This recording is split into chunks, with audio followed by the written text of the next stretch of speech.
امریکہ کی سیاست تو انٹرسٹنگ چل ہی رہی ہے، لیکن پاکستان میں بھی کوئی کم انٹرسٹنگ چیزیں نہیں ہو رہی۔ اپوزیشن جماعتیں مسلم لیگ نون اور پاکستان پیپلز پارٹی ان دنوں گلگت بلتستان کی الیکشن مہم میں مصروف ہیں۔ وہاں کے جلسوں میں حکومت پر کھل کے تنقید کی جا رہی ہے۔ جنوری تک حکومت کے گر جانے کے دعوے کیے جا رہے ہیں، جبکہ الیکشن ہونے سے پہلے ہی دھاندلی کا شور دوبارہ سے اٹھ پڑا ہے۔ اچھا، دوسری جانب اتحادی جو ہیں حکومت کے، وہ بھی حکومت سے ناراض ہیں، اور اس کا اظہار کل مسلم لیگ قاف نے وزیر اعظم کے زورانے میں شامل نہ ہو کر کیا ہے۔ دوسری طرف پھر روز بروز بڑھتی ہوئی مہنگائی بھی ہے، وہ بھی حکومت کے لیے ایک درد سر بنی ہوئی ہے۔ حکومت ان تمام معاملات سے کس طرح نکلے گی؟ اتحادیوں کو کس طرح منایا جائے گا؟ مہنگائی کو کم کرنے کے لیے حکومت کیا کرے گی؟ کتنا وقت لگے گا؟ بات کریں گے رہنما پاکستان تحریک انصاف صداقت علی عباسی صاحب سے۔ السلام علیکم صداقت صاحب۔ جی وعلیکم السلام جناب۔ صداقت صاحب بہت شکریہ پروگرام میں وقت دینے کے لیے۔ پہلے تو بات کر لیتے ہیں جو کل دعوت تھی جس میں بہت سارے لوگ شریک نہیں ہوئے اور جو شریک ہوئے وہ ناراض تھے، تو ایسا کیوں ہے؟ بی این پی مینگل جو ہے وہ حکومت کا ساتھ چھوڑ چکی ہے، پھر کل دعوت کے باوجود بی این پی مینگل جو ہے وہ زورانے میں شریک نہیں ہوئی، پھر مسلم لیگ قاف جو ہے وہ شریک نہیں ہوئی۔ ان کی تو ٹویٹ بھی بڑی انٹرسٹنگ آئی ہے۔ مونس رائی صاحب نے کہا ہے بھائی ہماری ڈیل ہوئی تھی صرف پارلیمان میں ووٹنگ کے حد تک، یہ کھانے کی بات نہیں ہوئی تھی ہماری۔ تو یہ کیوں اٹینڈ نہیں کر رہے؟ اور ایسی کوئی ڈیل اتنا زیادہ ناراضگی ہے کہ ہم کھانا نہیں کھائیں گے ساتھ؟ ویسا بہت شکریہ۔ آپ لوگ سمجھتے ہیں پاکستان میں جو اتحادیوں کی سیاست کی ایک بیک گراؤنڈ ہے، اتحادی ظاہر وہ پولیٹیکل پارٹیز ہیں اور ان کے اپنا وہ الیکشن لڑ کے آئے ہوتے ہیں، اور پی ٹی آئی کے مینڈیٹ پہ وہ آئے نہیں ہوتے، اور ان کی ظاہر ہے اپنی پولیٹیکل پارٹی کے انٹرسٹ ہوتے ہیں، اور موسٹلی ہمارے اور ان کے انٹرسٹ کلیش بھی کرے ہوتے ہیں گراؤنڈ پہ۔ اگر کہیں قاف لیگ کا M N A M P A بیٹھے ہوئے ہیں تو وہاں پی ٹی آئی کے جو لوگ ہیں وہ ظاہر ہے ان کا اپنے مسائل ہیں۔ تو یہ مسائل ہوتے ہیں، ہماری مختلف آئیڈیالوجیز ہیں، اور ہر پولیٹیکل پارٹی دیکھتی ہے کہ وہ ذرا اور اپنی پوزیشن اسٹرینتھن کرے۔ تو قاف لیگ سے مسائل ریسٹ ایشور کے ایک تو یہ ہے کہ اتحاد کو کوئی مسئلہ نہیں ہے۔ کل میں اور طارق بشیر چیمہ صاحب ایک شو میں اکٹھے تھے، وہ کہتے ہیں ہم ان کے ساتھ ہیں، ساتھ رہیں گے بھی، لیکن ہمیں مشاورت میں زیادہ حصہ دیا جائے، ان کی مشاورت کی ڈیمانڈ ہے۔ لیکن میں آپ کو بتاؤں کہ ہماری فیڈرل کیبنٹ وہ شاید پاکستان کی تاریخ کی واحد کیبنٹ ہے جو ہر ہفتے ملتی ہے، اور بڑا لمبا 4-5 گھنٹے کا ایجنڈا ہوتا ہے۔ اس سے پہلے ماضی میں دیکھیں تو وہ بڑے بھائی، چھوٹے بھائی اور سمدھی مل کے سارے فیصلے کرتے تھے۔ اب تو ایک پروفیشنل طریقے سے ایک کیبنٹ کی میٹنگ ہوتی ہے، جس میں پنجاب کی کیبنٹ میں قاف لیگ کے لوگ ممبرز ہیں، اور یہاں پہ بھی فیڈرل کیبنٹ میں بھی ان کے ممبرز ہیں، اور ہر چیز ڈسکس ہوتی ہے۔ لیکن ان کی ڈیمانڈ یہ ہے کہ ان کو زیادہ مشاورت میں شامل کیا جائے، تو میرا خیال ہے ان کی ڈیمانڈ پوری کرنے میں کوئی ایسی برائی نہیں ہے، نہ کوئی اتحاد کو خطرہ ہے، نہ وہ کہیں اور آپشن ہے۔ دوسری بات، پاکستان کے پاس وقت آپشن بھی نہیں ہے کوئی اس طرح کے کہ ایک گھسی پیٹی پارٹیاں ہیں، کرپٹ ہیں، ان کے کیسز ہیں، ان کے کیسز آلموسٹ اینڈ تک جا رہے ہیں۔ تو پاکستان میں ایک صاف ستھری قیادت آئی ہے، آپشنز تو معیشت کے گلگت مسائل ہیں بلتستان کے الیکشن میں پتہ چلے گا، اور مہنگائی ہے۔ گلگت بلتستان کے اندر جب رزلٹ آئے گا تو پتہ چلے گا کہ عوام کس آپشن کی طرف جاتے ہیں۔ لیکن جو لوگ آئے تھے انہیں بھی شکوے تھے نا، جو اس دہرانے میں شریک تھے، مطلب ہر ایک کو شکوہ تھا۔ پیر پگارا صاحب کے اپنے شکوے، کراچی ٹرانسفارمیشن پلان کے حوالے سے ایم کیو ایم کے شکوے تھے، فہمیدہ مرزا صاحبہ کا جو ان کو شکوہ تھا کہ جی اندرون سندھ میں کوئی کام نہیں ہوا۔ تو مطلب مسائل تو ہیں۔ دیکھیں اویس، شکوے سننے کے لیے اور دور کرنے کے لیے تو میٹنگز ہوتی ہیں، اور مجھے قاف لیگ کی بات سمجھ نہیں آئی کہ آپ کہتے ہیں مشورہ نہیں کرتے، مشورہ کرنے کے لیے آپ کو کھانے پہ بلائیں، تو وہ ان کو پسند نہیں آیا۔ تو لیکن جو یہ گلے شکوے بھی ہوتے ہیں وہ ظاہر ہے پولیٹیکل پارٹیز ہیں۔ سیاست پہ پی ڈی ایم کے حوالے سے مشورہ کرنے کے لیے تھا یہ زہرانہ، بیسیکلی تھا کس لیے؟ کیا مشورہ کرنا تھا آپ نے ان کے ساتھ؟ دیکھیں بہت سارے پولیٹیکل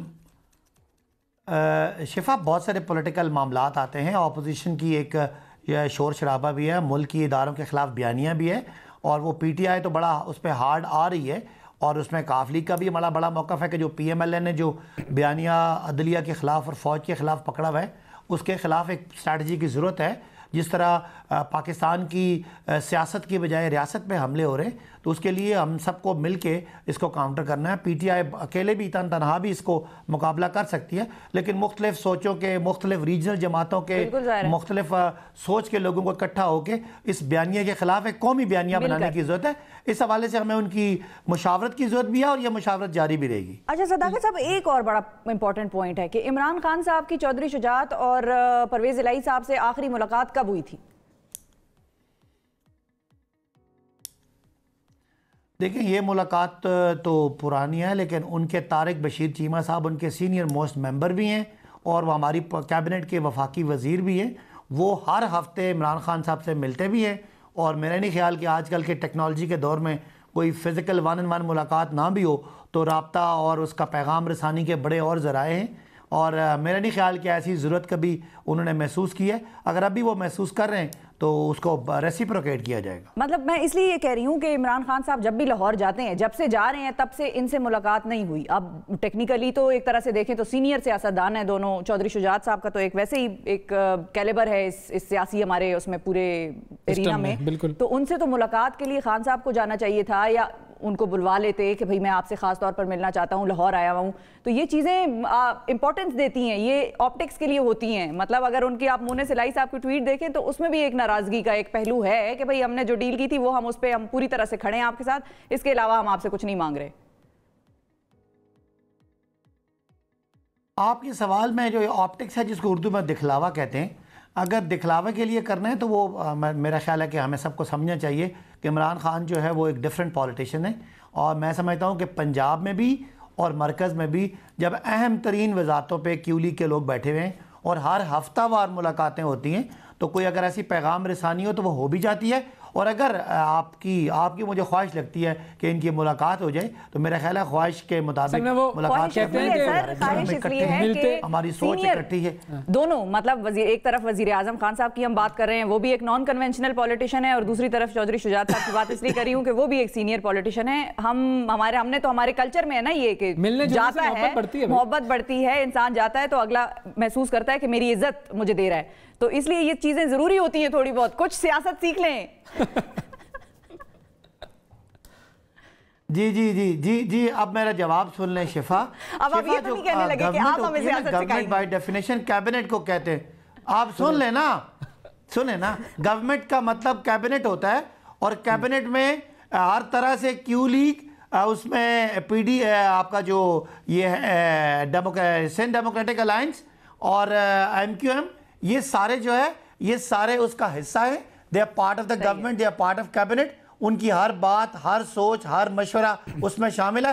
ہاں آپ آپٹکس کی باتیں کرتے ہیں تو میں آپٹکس والی بات سے ایگری کرتا ہوں کہ روز 2 کام صحیح کریں اور 2 کام دکھلاوے والے کریں تاکہ آپ لوگ خوش رہیں. سر وہ اس لیے میری خوشی یا ناخوشی ادھر اہمیت نہیں رکھتی ہے. ادھر گلگت بلتستان کے الیکشن ہے، پی ڈی ایم آپ لوگوں کے خلاف کھڑی ہے، 11 جماعتیں کھڑی ہوئی ہیں، مختلف بیانیاں پاکستان میں پہلی دفعہ چلا رہے ہیں وہ، تو ادھر آپٹکس کی بہت ضرورت ہے. وہاں آپ کو آپٹکس نظر آ گیا نا. مریم صاحبہ کہتی ہیں کہ جو لوگ نون لیگ چھوڑیں ان کے گھر جا کے گھیراؤ کریں، ان کو جلائیں، اور یہ آپ کو نظر نہیں آ رہا یہ ڈیموکریٹک سٹائل ہے.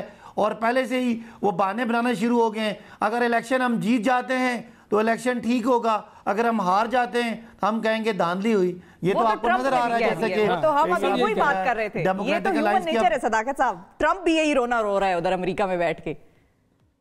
تو بس سمجھ لیں نا، اب ان کو اپنی ہار نظر آ رہی ہے تو وہ اس طرح کے بہانے بنانا شروع ہو گئے. کیونکہ 2018 میں الیکشن کمیشن ان کا تھا، رولز انہوں نے بنائے تھے، سارا سٹاف ان کا لگا ہوا تھا. سندھ میں وہ جیت جاتے ہیں تو سندھ کا الیکشن حلال، اور کے پی میں اور پنجاب میں ہم جیت جاتے ہیں، یہ والا الیکشن مکرو، وہ والا حلال، یہ والا مکرو. بوٹی بوٹی حلال اور شورا شورا حرام والی بات ہے. ابھی بھی الیکشن وہ جیت جاتے ہیں. ان کی کون سی ان کی موم کی ناک ہے، ادھر موڑ لیں ادھر موڑ لیں. لیکن پاکستان کے جو سیریس سنجیدہ آپ کی طرح کے لوگ ہیں وہ سمجھتے ہیں کہ یہ سوائے ڈرامے بازی کے علاوہ کچھ بھی نہیں. تو یہ اچھا محاورہ آپ نے استعمال کیا، موم کی ناک. یہ نیا سیکھا ہے ویسے. لیکن یہ جو موم کی ناک والے لوگ ہیں، ان میں جب آپ کے لوگ جاتے ہیں، جیسے علی امین گنڈا پور صاحب جو ہیں، وہ وہاں جا کر کیا اعلانات کر رہے ہیں کہ اگر 3000 ووٹ پڑ گئے تو میں 3 ارب دے دوں گا، 4000 کی لیڈ ہو گئی تو میں 4 ارب دے دوں گا. یہ کس طرح کے نعرے ہیں؟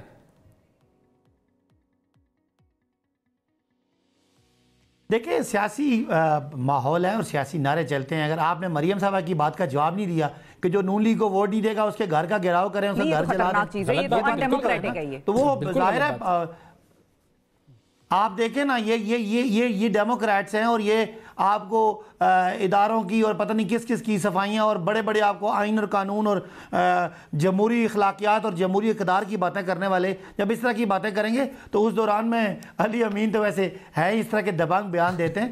مجھے نہیں پتا آپ کون سے بیان کو ریفر کر رہے ہیں, لیکن یہ ایسی کسی جلسے کا سیاسی بیان ہوگا, ایسا کوئی بھی نہیں ہے. یہ جو اب پاکستان کی سیاست میں دوبارہ سے ایک انٹری ہوئی ہے جہانگیر ترین صاحب کی, وہ واپس آ گئے ہیں, اور ان کا واپس آنا ہمیں کیا بتا رہا ہے کہ اب جو جن رپورٹوں میں ان کا نام تھا معاملات وہ کھلیں گے, یا پھر دوبارہ سے جو ان کی انٹری ہوئی ہے اس کے اندر جی بی میں ان کا کوئی رول ہے یا حکومت میں کوئی رول کچھ نظر آئے گا؟ کیا آپ اس کو کیسے دیکھ رہے ہیں؟ پہلے تو یہ کہ جہانگیر ترین صاحب علاج کرنے گئے ہوئے تھے, دوسرا مجھے سمجھ نہیں آتی کہ آپ جہانگیر ترین کے جانے کو نواز شریف سے جانے سے ملا کے ہمارے لوگ آپس میں چیزوں کو گڈ بڈ کرتے ہیں. بھائی نواز شریف سزا یافتہ تھے, نواز شریف عدالت ان کو بلا رہی تھی, وہ اشتہاری ہیں, جبکہ جہانگیر ترین کو کسی کیس میں کسی عدالت نے کسی پروسیکیوشن نے ان کو بلایا ہی نہیں ہے. وہ آزاد شہری ہیں, وہ جہاں یہاں رہیں یا باہر رہیں, اگر ان کا علاج کرنے کا مسئلہ اللہ نے ان کو دولت دی ہے وہ جہاں مرضی رہیں. اگر ان کو کوئی عدالت بلائے گی, کوئی پروسیکیوشن کا ادارہ بلائے گا, کوئی نیب بلائے گا تو وہ پیش ہو جائیں گے. تو لہٰذا جہانگیر ترین کے آنے جانے پہ کوئی پابندی نہیں ہے, جبکہ نواز شریف صاحب کو سپریم کورٹ نے نا صادق اور نا امین, ہائی کورٹ نے مفروض اور اشتہاری, اور نیب کورٹ نے کرپٹ اور ڈس آنیسٹ پروف کیا ہوا ہے. ان کی بات کریں, جہانگیر ترین تو میٹر نہیں کرتے اس سارے پروسیس میں. تو ان کا آنا جو ہے وہ آپ لوگوں کی سیاست کے لیے اچھا ثابت ہوگا؟ ہاں, ہمارے جتنا لوگ زیادہ اکٹھے ہوں گے, زیادہ ہمارے لیڈر اکٹھے ہوں گے, اتنا اچھا ثابت ہوگا. لیکن اس کو نواز شریف صاحب کے پیرائے میں ڈسکس کرنا انفیئر ہے. ان کا کوئی تعلق کسی کیس میں نہیں ہے, کسی طرح مطلوب نہیں تھے, تو وہ آئیں تو ہماری سیاست کے لیے اچھا ہے, اور ان پہ اگر کوئی الزام ہے تو وہ اپنا فیس کریں گے. اور تو لیڈران کی آپس میں پیچ اپ کرانے کا ہے کوئی سین دونوں کا آپس میں؟ لیڈران کا کوئی آپس میں اختلاف ہی نہیں ہے. کون سے لیڈران؟ عمران خان صاحب اور ترین صاحب. نہیں, کوئی ایسا مسئلہ نہیں ہے. عمران خان صاحب اور ترین صاحب کی کوئی ناراضگی نہیں ہے. وہ ترین صاحب تھوڑے سے ناراض تھے کہ یہ جو کمپٹیشن کمیشن کی رپورٹ ہے اس میں ان کی شوگر ملز کا نام آیا ہے, تو وہ تو عمران خان صاحب نے تو نہ رپورٹ بنائی ہے اور نہ انہوں نے کوئی اس میں نام ڈلوایا, اور نہ وہ نکلوانا. ان کا تو ناراض ہونا دیکھیں ایک طرح سے بنتا تھا, not that I am justifying, لیکن اگر آپ کی پوری پارٹی آ کے ان لوگوں کے ساتھ ملا کے ترین صاحب کا بھی نام لے رہی ہے تو لگ رہا ہے یہ تو آپ لوگ ان کے خلاف سازش کر رہے ہیں, اس لیے وہ ناراض تھے. اور پھر اپوزیشن نے اس کو بڑا ہوا بنایا ہوا تھا. ایک دیکھیں نا, آپ کو عادت نہیں ہے نا, آپ کو عادت یہ ہے کہ جو حکومت میں ہو اس کے خلاف نہ کوئی کیس ہو, نہ کوئی انکوائری ہو, نہ اس کا نام آئے. تو یہ تو اب پاکستان بدل گیا ہے. اگر کسی کا بھی کسی جگہ پہ نام آئے گا, کسی کے کاروباری انٹرسٹ ہے, تو ہم لوگ ان کو پروٹیکٹ کرنے کے ذمہ دار تو نہیں. ہم سمجھتے ہیں ان کے ذاتی معاملات ذاتی ہیں اور پارٹی کے معاملات پارٹی کے ہیں. اگر ان کی ذاتی ملوں میں یا شوگر ملز میں کوئی ایشو ہے تو وہ خود جواب دیں گے, ان کو لوگ جواب دیں گے. وہ ہمارا پارٹی کا ایشو نہیں ہے, وہ ان کا ذاتی ایشو ہے. اگر کمپٹیشن کمیشن نے کہیں ان کا نام دیا ہے تو ان کو اپنا وضاحت کرنی پڑے گی. اگر کوئی ان پہ کوئی کیس ہے تو خود ڈیفینڈ کرنا پڑے گا. اس کا پارٹی سے اور گورنمنٹ سے کوئی تعلق نہیں ہے. فیئر سٹیٹمنٹ, بالکل صحیح. فائنلی یہ جو جنوری کی باتیں ہو رہی ہیں, تو آپ کو کیا لگتا ہے جنوری سے پہلے آپ لوگوں کے لیے ذرا مشکل گراؤنڈ ہے اس پر کرکٹ کھیلنا, یا پھر ہلکا گراؤنڈ ہے, کوئی مسئلہ نہیں ہے, جنوری کیا اگلا جنوری بھی آ جائے گا؟ دیکھیں, پاکستان میں گورنمنٹ کے لیے ہمیشہ سب کچھ آسان نہیں ہوتا, مشکلات ہوتی ہیں, اور ہمیں نہ اپوزیشن سے خطرہ ہے, نہ ان کے نعروں سے خطرہ ہے, نہ ان کے بیانیوں سے خطرہ ہے. ہمیں ایک بات کا ڈر ہے, وہ ہے معیشت کے مسائل اور مہنگائی. معیشت اللہ کے فضل سے اچھا کرنا شروع ہو گئی ہے. آپ نے دیکھا کہ پیکج پہ پیکج آ رہا ہے. جو آپ کا وہ کنسٹرکشن کا پیکج تھا اس کے رزلٹ آنا شروع ہو گیا کہ پاکستان کی تاریخ کا ہائیسٹ سیل آف سیمنٹ اور مٹیریل ہے. اب ہم نے ایک انڈسٹریل پیکج دیا ہے. ہم جلدی سے جلدی قیمتیں کنٹرول کریں اور مہنگائی کنٹرول کریں, یہ ہمارا ایشو ہے. باقی یہ اپوزیشن ڈسکریڈٹ ہے, یہ سب کو پتہ ہے کہ ان کے کیسز اینڈ پہ لگے ہوئے ہیں, سب کو پتہ ہے کہ وہ NRO مانگ رہے ہیں, سب کو پتہ ہے کہ ان کا ان سارے معاملات سے کوئی تعلق نہیں ہے. ہاں, ہمیں جلدی سے اپنی عوام کو ریلیف دینا ہے اور وہ مہنگائی سے ان کو بچانا ہے. یہ ہمارا ٹارگیٹ ہے, یہ ہمارا خطرہ ضرور ہے. باقی یہ جو پچھلے 50 سال 40 سال پہ لوٹ مار کرنے والے لوگ ہیں, ان کی نہ کوئی اخلاقی طاقت ہے, نہ کوئی پولیٹیکل طاقت ہے, اور نہ ہم ان کو کوئی سیریس لیتے ہیں. ہم سیریس عوام پاکستان کو لیتے ہیں جن کے لیے ہمیں ڈیلیور کرنا ہے اور ان کے لیے روزگار اور دیگر سہولیات فراہم کرنی ہے. بہت شکریہ ادا کریں گے. صداقت علی عباسی صاحب ہمارے ساتھ موجود تھے.